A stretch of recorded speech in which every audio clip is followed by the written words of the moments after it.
من الشیطان الرجیم بسم اللہ الرحمن الرحیم وَلِكُلِّ أُمَّةٍ جَعَلْنَا مَنْسَكًا لِيَذْكُرُوا اسْمَ اللَّهِ عَلَى مَا رَزَقَهُم مِّن بَهِيمَةِ الْأَنْعَامِ فَإِلَٰهُكُمْ إِلَٰهٌ وَاحِدٌ فَلَهُ أَسْلِمُوا وَبَشِّرِ الْمُخْبِتِينَ صدق اللہ العظیم۔ سامعین محترم اور معزز ساتھیو، یہ مہینہ بہت ہی محترم مہینہ چل رہا ہے۔ جیسا کہ معلوم ہے کہ 4 مہینے اللہ کے نزدیک بہت ہی محترم مہینہ ہے۔ ان مہینوں میں سے ذی قعدہ، ذی الحجہ، محرم اور رجب، یہ 4 مہینے محترم کہلاتے ہیں۔ اور یہ ذی قعدہ یہ خود حج کا بھی مہینہ ہے، یعنی حج تو اصل ذی الحجہ کے مہینے میں ہوتا ہے، لیکن حج کا مہینہ شروع ہو جاتا ہے شوال سے۔ ذی الحجہ کے مہینے میں 2 بڑے عمل ہوتے ہیں، 2 بڑی عبادت انجام دی جاتی ہے۔ ایک تو حج کا فریضہ انجام دیا جاتا ہے جو صاحب استطاعت لوگوں پر فرض ہے، اور دوسرے قربانی کا عمل پوری دنیا کے اندر انجام دیا جاتا ہے، اور دونوں عمل کی بہت ہی زیادہ فضیلت ہے۔ اور ان 3 دنوں کے اندر حج اپنی جگہ پر اور قربانی اپنی جگہ پر اللہ تعالیٰ کو بہت ہی محبوب عمل ہے۔ ان 3 دنوں کے اندر قربانی کے علاوہ کوئی دوسرا عمل اتنا زیادہ محبوب نہیں ہے اللہ تعالیٰ کو۔ ان دنوں میں اگر کوئی یہ چاہے کہ میں قربانی کی جگہ صدقہ خیرات کر دوں، یعنی غریبوں کی مدد پیسوں کے ذریعے سے کر دوں، اگرچہ آپ نے لاکھوں روپیہ خرچ کر دیا، ایک غریب کو دے دیا آپ نے، اور قربانی کا عمل آپ نے انجام نہیں دیا، تو آپ نے اللہ کی نظر میں کوئی اچھا کام نہیں کیا۔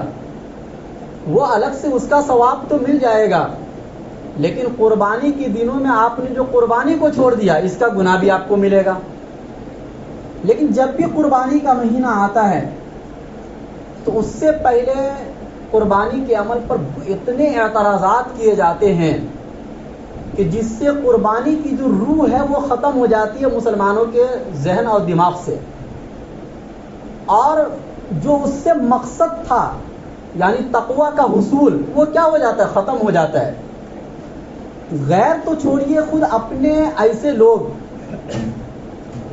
جن کو مسلم اسکالر کہا جاتا ہے، وہ خود قرآن کریم کی ایسی تعویلات بیان کرتے ہیں کہ جس سے 1400 سال سے پہلے کی جو تاریخ آج تک ہم سمجھتے ہوئے آ رہے تھے کہ حضرت ابراہیم علیہ السلام اپنے بیٹے کو لے کے گئے تھے قربان کرنے کے لیے، انہوں نے قرآن کریم کا ایسا مطلب بیان کیا کہ اب ایسا لگتا ہے کہ بس یہ خواب تھا، محض ایک فرضی واقعہ ہے، نعوذ باللہ۔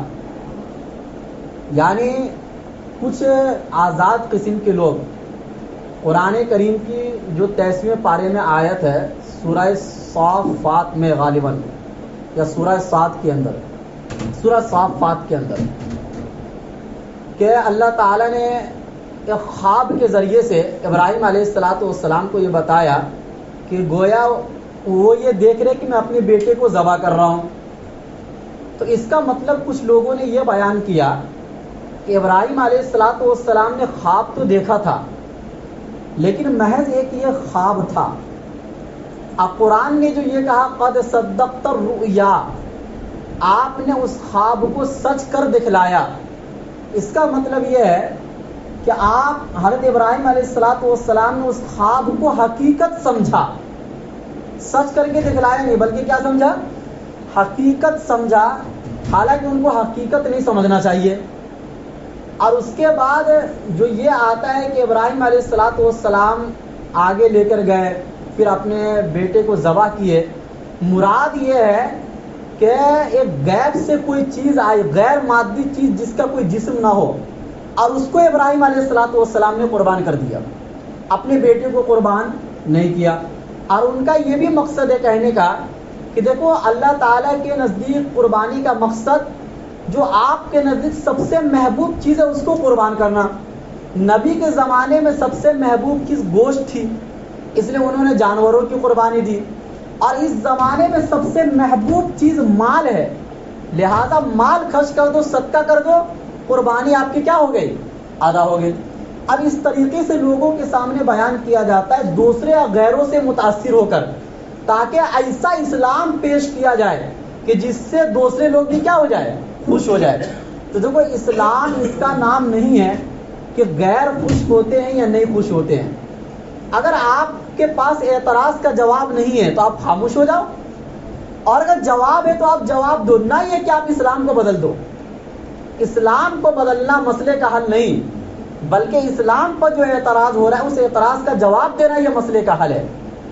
چنانچہ قرآن کریم کے اسی پیش کے اوپر جب آپ نظر دوڑائیں گے تو ان کی یہ بات خود غلط ہو جاتی ہے کہ اس خواب کے بعد اللہ نے فرمایا فلما اسلما وتلہ للجبین، جب وہ دونوں یعنی ابراہیم اور اسماعیل اللہ کے حکم کے سامنے جھک گئے، وتلہ للجبین، اور ابراہیم نے اسماعیل کو پیشانی کے بل لٹا دیا. پیشانی کے بل لٹانے کا ترجمہ کیا کریں گے؟ اسی طریقے سے قرآن کریم میں اسی صفحے پر اللہ نے فرمایا کہ بلاء مبین، یہ کھلی ہوئی آزمائش ہے. آزمائش کب ہوگی؟ اللہ یہی تو دیکھنا چاہ رہے تھے کہ ابراہیم علیہ السلام اپنے بیٹے کو قربان کرتے یا نہیں کرتے ہیں. اگر قربان گاہ تک لے کے چلے جاتے ہیں، قربانی کے لیے تیار ہو جاتے ہیں، تو یہی بہت بڑی آزمائش ہے. اور اگر صرف مقصد خواب ہے، اس کے علاوہ کچھ نہیں ہے، تو پھر اس میں کون سی قربانی ہے یا اس میں کون سی آزمائش ہے؟ یا اسی طریقے سے اللہ تعالیٰ نے فرمایا وَفَدَيْنَاهُ بِذِبْحٍ عَظِيمٍ، اسماعیل کے ذبح ہونے کی جگہ پر ہم نے غیب سے ایک جانور یعنی دمبا بھیج دیا اور بعد میں اس کی قربانی ہوئی. اب یہ سوال کہ غیب سے کوئی بھی چیز آتی ہے تو وہ جسم دار نہیں ہوتی ہے، یہ غلط ہے. خود حضرت آدم علیہ السلام غیب سے آئے ہیں، لیکن وہ ایک انسان، مجسم انسان تھے. اللہ کی ذات کے علاوہ غیب میں جتنی بھی چیزیں ہیں سب جسم دار ہیں. جنت اور جہنم غیب ہے، لیکن کیا اس کا جسم نہیں ہے؟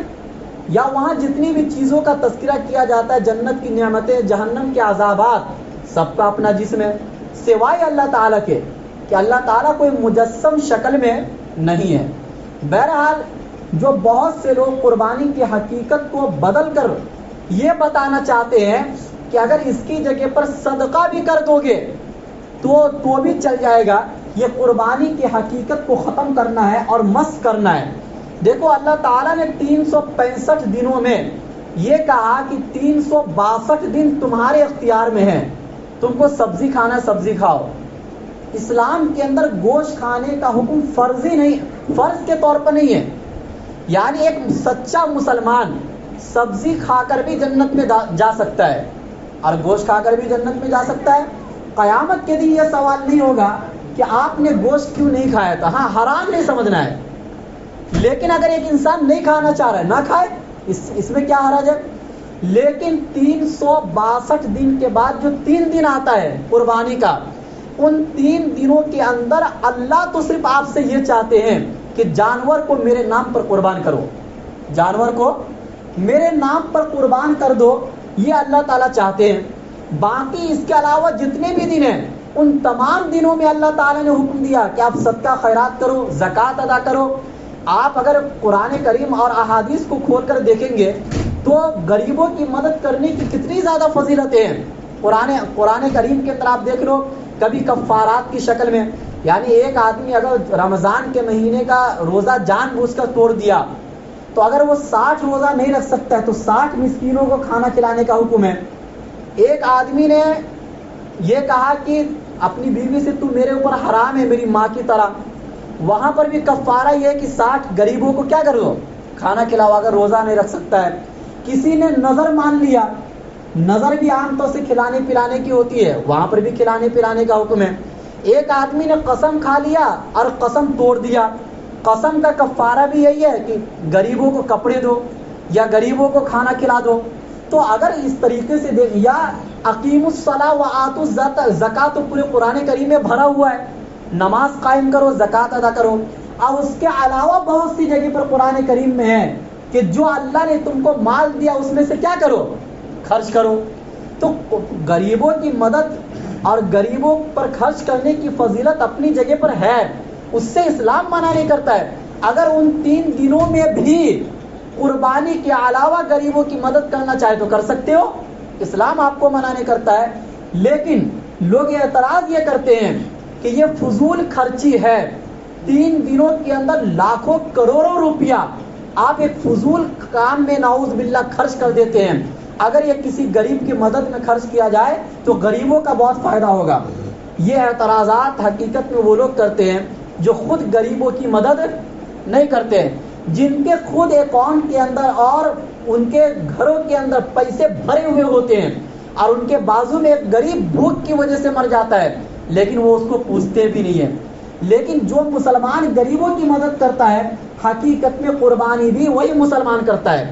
جو غریبوں کی مدد نہیں کرتا ہے، زکوٰۃ خیرات نہیں کرتا ہے، اس کے دل میں قربانی کا جانور ذبح کرنے کا جذبہ بھی پیدا نہیں ہوتا ہے. اس کے علاوہ اگر آپ دنیا کے ان لوگوں کے حالات پر اگر آپ غور کریں گے تو آپ کو یہ پتہ چلے گا. دیکھو قربانی اگر آپ کریں گے تو ایک جانور کو ذبح کرنے میں اگر مکمل جانور آپ ذبح کر رہے ہیں تو زیادہ سے زیادہ 25,000 30,000 35,000 اس سے زیادہ جائے گا نارمل جانور. اور اگر آپ حصہ لے کر رہے ہیں، ہر طریقے کا آپشن موجود ہے. اگر آپ ایک حصہ لے رہے ایک جانور کے اندر تو 2,000 3,000 یا 1,500 میں بھی آ جاتا ہے، 1,200 میں بھی آ جاتا ہے. ایک بکرا آدمی لے رہا ہے 15,000 میں ہو جاتا ہے. یعنی زیادہ سے زیادہ 15 سے 20,000 جائے گا، اس سے زیادہ نہیں جاتا ہے.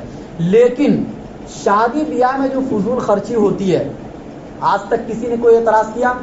حالانکہ اصلاح یہاں پر ہونا چاہیے، بیانات اس موقع پر ہونا چاہیے کہ یہ فضول خرچی کرنے سے زیادہ بہتر ہے کہ ہاسپٹل تعمیر کر دو، اسکول بنا دو، کالج بنا دو.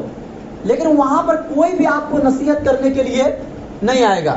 اسی طریقے سے برتھ ڈے کے موقع پر منگنی رسم، ہلدی رسم، دنیا میں اتنی قسم کی رسمیں ہیں اور اتنے زیادہ ڈے منائے جاتے ہیں کہ ہر دن کوئی نہ کوئی ڈے ہوتا ہے. ان تمام چیزوں پر آپ اتنا روپیہ پیسہ خرچ کرتے ہیں کہ جس کی کوئی حد نہیں ہے. لاکھوں روپیہ آدمی خرچ کرتے ہیں.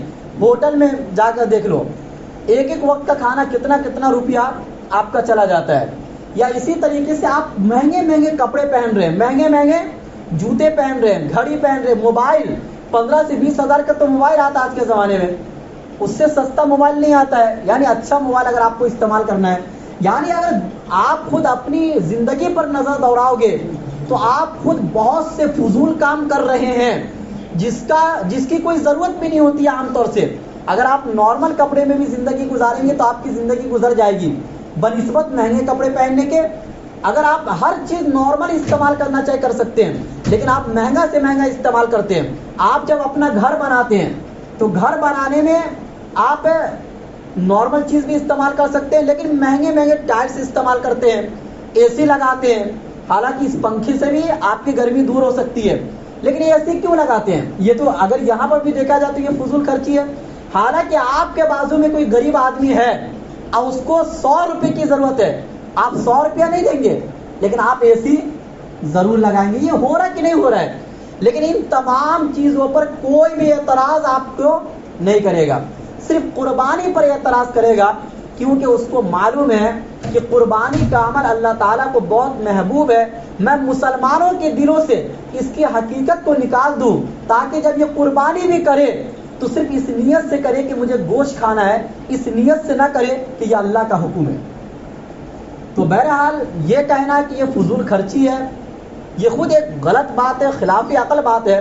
ایک مثال سے اس بات کو سمجھیے کہ جب کسی بڑے کے سامنے آپ جاتے ہیں تو ہدیہ اور تحائف لے کر جاتے ہیں. جب کسی بادشاہ کو آپ کوئی تحفہ اور ہدیہ پیش کریں گے تو وہ تقریباً آج کے زمانے کے اعتبار سے لاکھوں روپیہ کا ہونا چاہیے.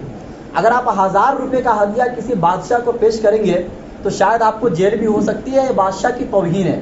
کیا ہے؟ یہ بادشاہ کی توہین ہے. اور وہاں پر اگر آپ لاکھوں روپے کا ہدیہ پیش کر رہے ہیں تو کوئی بھی آپ کو فضول خرچی کرنے والا نہیں کہے گا، کیونکہ بادشاہ کے مناسب یہی چیز ہے.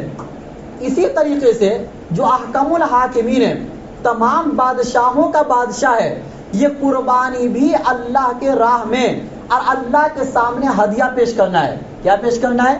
ہدیہ پیش کرنا ہے۔ اسی وجہ سے حلال جانوروں کی فہرست الگ ہے اور قربانی میں ذبح ہونے والے جانوروں کی فہرست الگ ہے۔ حلال جانور میں عیب نہیں دیکھا جاتا ہے، اگر عیب دار جانور کو بھی اللہ کا نام لے کر ذبح کرو گے تو وہ جانور آپ کے لیے حلال ہو جائے گا، لیکن قربانی کے موقع پر اگر اس میں عیب دار ہے جانور تو وہ کافی نہیں ہوتا ہے، اور اس کی بہت ساری تفصیلات ہیں۔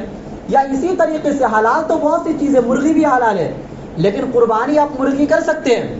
نہیں کر سکتے ہیں، کیونکہ اس کی تفصیل ہے، بس اتنے قسم کے جانور آپ قربان کر سکتے ہیں۔ اس کی وجہ کیا ہے؟ کہ یہ اس لیے کہ اللہ کی طرف سے آپ کے لیے بھی مہمانی ہے اور آپ بھی گویا کہ اللہ کے راہ میں ہدیہ پیش کر رہے ہیں، اور جب اللہ کی طرف سے مہمانی ہو اور آپ خود اللہ کے راہ میں ہدیہ پیش کر رہے ہو تو کیسا ہونا چاہیے؟ عمدہ سے عمدہ ہونا چاہیے، اچھا سے اچھا مال ہونا چاہیے۔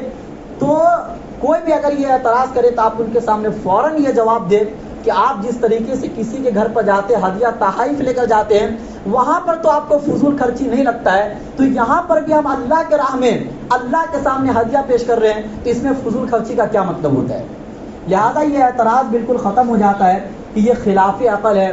یا اچھا یہ بھی ایک جواب دے دیا جاؤ کہ قربانی یہ ظلم ہے، یہ بھی ایک اعتراض ہوتا ہے، اور اللہ تعالیٰ اتنے رحمان رحیم ہیں، آپ ہر وقت پڑھتے ہیں بسم اللہ الرحمن الرحیم، لیکن اس کے باوجود وہ خدا جانور کو ذبح کرنے کا حکم کیوں دیتا ہے؟ یا تو نعوذ باللہ خدا ظالم ہے یا آپ ظالم ہیں۔ آخر اس اعتراض کا جواب کیا ہے؟ دیکھو اس اعتراض کا جواب عقل کی روشنی میں آپ سمجھیے کہ دنیا کا اصول ہے کہ ہر اعلیٰ چیز کے لیے ادنا کو قربان کیا جاتا ہے، ہر اعلیٰ چیز کے لیے ادنا کو قربان کیا جاتا ہے۔ آپ اگر سمندر کی چیزوں میں دیکھیں گے تو مچھلیاں بہت سی مچھلیوں کو کھا جاتی ہے، اور اللہ تعالیٰ خود روز لاکھوں کروڑوں مچھلیاں ایک مچھلی کی غذا بنا کر پیدا فرماتے ہیں۔ کوئی بھی یہ کہہ سکتا ہے کہ یہ مچھلی ظالم ہے یا اللہ کا یہ بنایا ہوا نظام ظلم پر مبنی ہے؟ کوئی کہہ سکتا ہے؟ اور آج تک کسی نے کہا بھی نہیں ہے۔ جانور جنگل کی زندگی آپ دیکھ لیجئے، شیر بہت سے جانوروں کو جو غریب جانور ہیں اس کا شکار کرتا ہے، اس کا خون پیتا ہے، یا انسان بھی اگر اس کے پاس چلا گیا تو انسان کو بھی ذبح کر کے کھا جائے گا، لیکن اس شیر کو کوئی ظالم نہیں کہے گا، اور اسی طریقے سے کوئی یہ نہیں کہے گا کہ اللہ کا یہ بنایا ہوا نظام نعوذ باللہ ظلم پر مبنی ہے، بلکہ اللہ نے ایک فطرت میں، ہر ایک کی فطرت میں جس کی جو غذا ہے اس کو اس کے اندر ڈال دیا ہے، وہ اپنے اپنے اعتبار سے اپنی غذا کو تلاش کر لیتے، کوئی آج تک اعتراض نہیں کیا۔ اسی طریقے سے کتے جو ہے بلی کو کھا لیتے ہیں اور بلی مرغیوں کو کھا لیتی ہے، مرغیاں بہت سی چیونٹی اور کیڑے مکوڑے کو کھا جاتے ہیں، خود انسان اپنے جسم میں جو جوئیں پیدا ہوتی ہیں آپ اس جو کو مارتے کہ نہیں مارتے ہیں؟ حالانکہ جان تو اس میں بھی ہے نا، لیکن آپ جو کو مار دیتے ہیں، یا جو بھی جانور آپ کے لیے تکلیف دہ ہوگا آپ اس کو مارتے کہ نہیں مارتے ہیں؟ چیونٹی کو مارتے کہ نہیں مارتے ہیں؟ بہت سے کیڑے مکوڑے جو آپ کو کاٹنے کے لیے آ رہے ہیں آپ اس کو مارتے کہ نہیں مارتے ہیں؟ سانپ اگر آپ کو کاٹنے کے لیے آ رہا ہے آپ اس کو ماریں گے کہ نہیں ماریں گے؟ اب کوئی یہ کہہ سکتا ہے کہ یہ مارنا ظلم ہے؟ بھائی انسان اعلیٰ ہے، انسان کو تکلیف دینے والی جو چیز ہمارے سامنے آئے گی عقل کا تقاضا یہ ہے کہ اس کو پہلے ختم کرو اور انسان کی جان کو بچا لو۔ ہر انسان یہ کہے گا، دنیا کا قانون بھی یہی کہتا ہے۔ کیوں؟ اس لیے کہ انسان اعلیٰ اور اشرف ہے، اعلیٰ اور اشرف کے لیے ادنا کو قربان کیا جا سکتا ہے، لیکن اعلیٰ کو اس سے اعلیٰ کے لیے قربان نہیں کیا جاتا ہے، یعنی انسان کو انسان کے لیے ذبح نہیں کیا جائے گا۔ جب یہ اصول آپ سمجھ لیے تو آپ یہاں پر یہ رک کر سمجھیے کہ کچھ جانوروں کو اللہ تعالیٰ نے یہ فرمایا کہ ہم نے تمہارے لیے اس کو بنایا یعنی کھانے کے لیے۔ کچھ جانور کو تو اللہ نے سواری کے لیے بنایا، کچھ جانوروں کو اللہ نے ایسا بنایا کہ اس کے جسم میں اون اتنے زیادہ ہوتے ہیں کہ اس سے بہت سے فائدے کی چیزیں انسان بناتا ہے۔ کچھ جانوروں کی چمڑیاں آپ کے کام میں آتی ہے اور اس سے بہت سی قیمتی چیزیں بنائی جاتی ہے، لیکن کچھ جانوروں کو اللہ تعالیٰ نے آپ کے کھانے کے لیے بنایا، اور اس کی تفصیل خود قرآن کریم کے اندر موجود ہے۔ جب اللہ نے خود یہ کہہ دیا کہ میں نے ان جانوروں کو آپ کے کھانے کے لیے بنایا ہے، یہ جانور آپ کے لیے قربان ہیں، تو اس کو قربانی کرنے میں بہرحال ظلم نہیں کہا جائے گا، اور انسان کو ظالم بھی نہیں کہا جائے گا، کیونکہ دنیا کا اصول ہے کہ ادنا چیزوں کو قربان کیا جاتا ہے اعلیٰ کے لیے۔ اور دنیا کی جتنی بھی بڑی قوم ہیں اور جتنے بھی بڑے مذاہب ہیں، ان تمام مذاہب کی کتابوں کے اندر یہ قربانی کا عمل موجود ہے۔ خود اللہ تعالیٰ نے قرآن میں فرمایا کہ قربانی ایک ایسا عمل ہے جس کو میں نے ہر امت میں فرض کیا ہے، چاہے وہ تورات کے اندر ہو، چاہے وہ انجیل کے اندر ہو، چاہے وہ زبور کے اندر ہو، چاہے موسیٰ علیہ السلام کی قوم ہو، چاہے عیسیٰ علیہ السلام کی قوم ہو۔ اور آج بھی دنیا کی بڑی بڑی قومیں ان جانوروں کو ذبح کر کے کھاتی ہے، لیکن دنیا کا کوئی بھی آدمی ان کے مذاہب پر اعتراض نہیں کرتا ہے۔ اعتراض ہوتا ہے تو صرف کس پر ہوتا ہے؟ اسلام پر اعتراض ہوتا ہے، اور اسلام کے عمل پر اعتراض ہوتا ہے۔ اسی طریقے سے یہ بھی اعتراض کیا جاتا ہے۔ اچھا، اس اعتراض کا ایک جواب یہ بھی ہے کہ خود اگر انسانی دانت پر اگر آپ غور کریں گے، دیکھو بکریاں جو ہوتی ہے وہ عام طور سے کیا کھاتی ہے؟ گھاس کھاتی ہے، وہ گوشت نہیں کھاتی ہے۔ اور جو شیر ہوتا ہے وہ صرف گوشت کھاتا ہے، وہ گھاس اس کے مناسب نہیں ہے، گھاس نہیں کھاتا وہ۔ اور انسان سبزیاں بھی کھا لیتا ہے، اور اسی طریقے سے انسان گوشت بھی کھا لیتا ہے۔ کیوں؟ اس کی وجہ کیا ہے؟ شیر کے دانت پر اگر آپ غور و فکر کریں گے تو شیر کے دانت صرف نوکیلے ہوتے ہیں، چبانے والے نہیں ہوتے ہیں، اور بکریوں کے دانت جو ہوتے ہیں وہ سپاٹ ہوتے ہیں، برابر ہوتے ہیں، وہ نوکیلے نہیں ہوتے ہیں، اس لیے اس کے مناسب گھاس ہے، اس کے مناسب گوشت ہے۔ اور انسانوں کے دانت پر اگر آپ غور کریں گے تو انسانوں کے دانت دونوں طریقے سے نظر آئیں گے، نوکیلے بھی ہوتے ہیں اور سپاٹ اور برابر بھی ہوتے ہیں۔ پتہ یہ چلا کہ ہم سبزیاں بھی کھا سکتے ہیں اور گوشت بھی کھا سکتے ہیں۔ اور اسی طریقے سے اگر انسان کی نظام انہضام پر غور کریں گے، یعنی ہاضمہ پر، تو دیکھو اگر گوشت کھانا انسان کے خلاف ہوتا یا انسانی جسم کے خلاف ہوتا تو آپ جب بھی گوشت کھاتے تو فوراً پیٹ خراب ہو جانا چاہیے، لیکن ایسا نہیں ہوتا ہے، کبھی کبھار ہو جاتا ہے۔ دیکھو زیادہ اگر سبزی بھی استعمال کرو گے تو آپ کے لیے نقصان دہ ہوگا۔ کوئی بھی چیز، کاجو بادام یا جو گرم چیزیں ہوتی ہیں، اگر یہ چیزیں آپ زیادہ کھاؤ گے، دودھ زیادہ پیو گے تو آپ کا پیٹ خراب ہو جائے گا۔ اگر اعتدال میں گوشت کا استعمال اگر ہم اور آپ کریں گے تو بہرحال پیٹ خراب نہیں ہوتا ہے۔ پیٹ کا نہ خراب ہونا اس بات کی دلیل ہے کہ آپ کے پیٹ میں اللہ نے یہ صلاحیت دی ہے کہ وہ گوشت کو ہضم کر سکتا ہے۔ اس کو ہضم کر سکتا ہے، گوشت کو ہضم کر سکتا ہے۔ اسی طریقے سے یہ بھی اعتراض کیا جاتا ہے کہ دیکھو جانور کو انسان جب کھاتا ہے تو جس چیز کا گوشت کھائے گا اس کی صفت انسان کے اندر آتی ہے۔ کیا آتی ہے؟ اب جانور جو ہوتے ہیں خونخوار ہوتے ہیں، یا اسی طریقے سے مار دھار کرنے والے ہوتے ہیں جانور، تو جو انسان اس کو کھائے گا وہ بھی گویا کہ کیا ہوگا؟ خونخوار ہوگا، مار دھار کرنے والا ہوگا، دوسرے کا خون بہانے والا ہوگا۔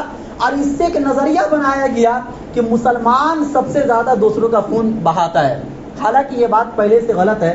غلط اس لیے ہے کہ اگر آپ غور کریں گے قربانی کے جانوروں پر تو اللہ نے صرف انہی جانوروں کو قربان کرنے کا حکم دیا جس جانور کا مزاج بہت ٹھنڈا ہوتا ہے۔ کیا ہوتا ہے؟ دیکھو آپ غور کر لو، بکری یا گائے، بیل، بھینس، اونٹ، ان جانوروں کو آپ قربان کرتے ہو، مذکر اور مؤنث دونوں ملا کر۔ یہ جانور عام طور سے انسانوں پر بہت جلد حملہ آور نہیں ہوتے۔ ہاں اگر ان کو پریشان کرو گے تو پریشان تو انسان کو بھی کرے گا تو وہ بھی حملہ کر دے گا۔ بلی پر بھی آپ بلی کو بھی پریشان کرو گے تو وہ بھی حملہ کرے گا۔ پتہ یہ چلا کہ جن جانوروں کو ذبح کرنے کا حکم اللہ تعالیٰ نے دیا ہے قربانی کے اندر، وہ جانور کا مزاج پہلے سے کیا ہے؟ ٹھنڈا ہے۔ نمبر 2، وہ جانور بہت پاک صاف رہتے ہیں دوسرے جانوروں کے مقابلے میں۔ نمبر 3، ان جانوروں کی غذا بھی دوسرے جانوروں کے مقابلے میں بہت اچھی اور صاف اور شفاف ہوتی ہے۔ اور اسی طریقے سے یہ جانور جو ٹوائلٹ کرتے ہیں دوسرے جانوروں کے مقابلے میں ان کے ٹوائلٹ سے گھن بھی نہیں آتی ہے اور بدبو بھی نہیں آتی ہے۔ کیا نہیں آتی ہے؟ اگر آپ ان 4 جانوروں کے ٹوائلٹ پر غور بھی کرو گے، کبھی ان چیزوں کو سوچا کیجئے، کیونکہ اللہ تعالیٰ نے کیا کہا؟ غور و فکر کرو۔ جن چیزوں کا میں نے حکم دیا اس میں جب غور و فکر کرو گے تو اور جانوروں کو تو چھونا بھی گھن محسوس کرتا آدمی، لیکن ان 4 قسم کے جانور کو چھونے میں گھن بھی نہیں ہوتا ہے، ان کے ٹوائلٹ باتھ روم سے اتنی بدبو نہیں آتی ہے اور نہ اس کو دیکھ کر انسان کو گھن محسوس ہوتا ہے. جو لوگ گاؤں دیہات کی زندگی گزارے ہیں وہ اس بات کو زیادہ سمجھ سکتے ہیں کہ ان چیزوں کو دیکھنے سے گھن محسوس نہیں ہوتی ہے. پتہ یہ چلا کہ جو اعتراض آپ کا ہے اس کو تو ہم مانتے ہیں کہ بھائی اگر خونخوار جانور کا گوشت انسان استعمال کرے گا تو اس کا اثر انسانوں میں آئے گا. اس اعتراض کو ہم مانتے ہیں, لیکن یہ اعتراض قربانی پر فٹ نہیں بیٹھتا ہے, کیونکہ وہ سب جانور پہلے سے اللہ تعالیٰ نے کیا کر دیا ہے, حرام کر دیا ہے کہ بھائی شیر آپ کے اوپر حرام ہے, چیتا آپ کے اوپر حرام ہے, بندر آپ کے اوپر حرام ہے. حتیٰ کہ جانور تو چھوڑیے, ایسے پرندے جو خونخوار ہوتے ہیں ان پرندوں کو بھی اللہ کے نبی صلی اللہ علیہ وسلم نے احادیث مبارک کے اندر حرام قرار دیا.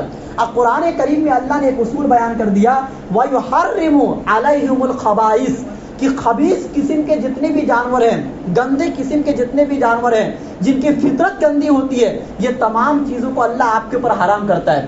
اسی وجہ سے خنزیر اور سور کا گوشت بھی حرام ہے اور اس کو چھونا بھی حرام ہے. اس کی وجہ یہ ہے کہ یہ اگرچہ خونخوار نہیں ہوتے ہیں, اگر آپ اس کے پاس جائیں گے تو یہ آپ پر عام طور سے حملہ نہیں کرے گا, لیکن اس کی طبیعت بہت گندی ہوتی ہے, یہ گندی چیز کو کھاتے ہیں, ان کا گوشت گندا ہوتا ہے.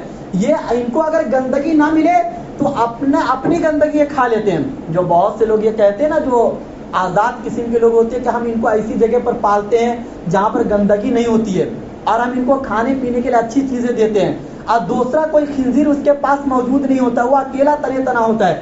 تو اکیلا تنے تنہا بھی ہو تو خود کا ٹوائلٹ وہ کیا کر لے گا, کھا لے گا. یہ اس کی فطرت میں اللہ تعالیٰ نے رکھا ہے. ایسے تمام قسم کے جانور کو اللہ نے پہلے حرام کر دیا. جن جانوروں کو قربانی میں ذبح کرنے کا حکم دیا ان کا مزاج بھی ٹھنڈا ہوتا ہے اور وہ گھن محسوس کرنے والے جانور نہیں ہوتے. اللہ تعالیٰ ہم سب کو اپنی حکمت سمجھنے کی توفیق نصیب فرمائے. وآخر دعوانا